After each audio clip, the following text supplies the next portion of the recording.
বাংলাদেশের লবণ শিল্প দীর্ঘদিনের অস্থিরতা আর অনিশ্চয়তার পর অবশেষে নতুন আশার আলো দেহের প্রান্তিক চাষি হলে সরকারের নজর এখন মাঠত ঘামর ফুড়া ঝরাই নিয়ে ওই লবণ চাষি হলর মিককে শিল্প মন্ত্রণালয় জানাই কক্সবাজারত নির্মিত দেশের প্রথম আধুনিক সংরক্ষণাগার যেন্ডে উৎপাদিত লবণ সারা বছর রাখা যাব নিরাপদে ফলে চাষি হলে ফেবু ন্যায্য মূল্য আর দেশের লবণ স্বয়ং সম্পূর্ণতবু আরও সুসংহত।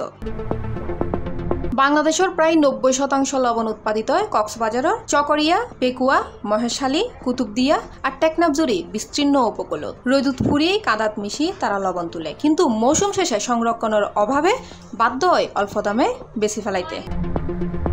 চকরিয়ার প্রবীণ লবণ চাষী নুরুল ইসলাম আক্ষেপ গড়ি হয় লবণ তুলি আরা দাম ঠিক করে সরর অফিসত যারা বই। মহেশখালীর চাষী আনোয়ার হোসেন যুগ করে মজুত লবণ রাহিও আমদানি করি আর ক্ষতি করা হয়।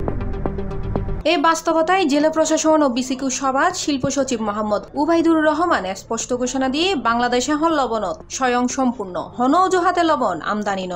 মঙ্গলবার কক্সবাজার জেলা প্রশাসকের কার্যালয়ত জেলা প্রশাসন ও বিসিকিউর আয়োজনে অনুষ্ঠিত বার্ষিক পর্যালোচনা সভাত শিল্প সচিব মোহাম্মদ উবাইদুর রহমান এ হতাগিন হয়। বাংলাদেশ লবণ উৎপাদনে স্বয়ং সম্পূর্ণ হন অজুহাতে হানাল লবণ আমদানি করতে দেওয়া হয়তো সরকার কঠোর অবস্থানত আছে এ বিষয়ে।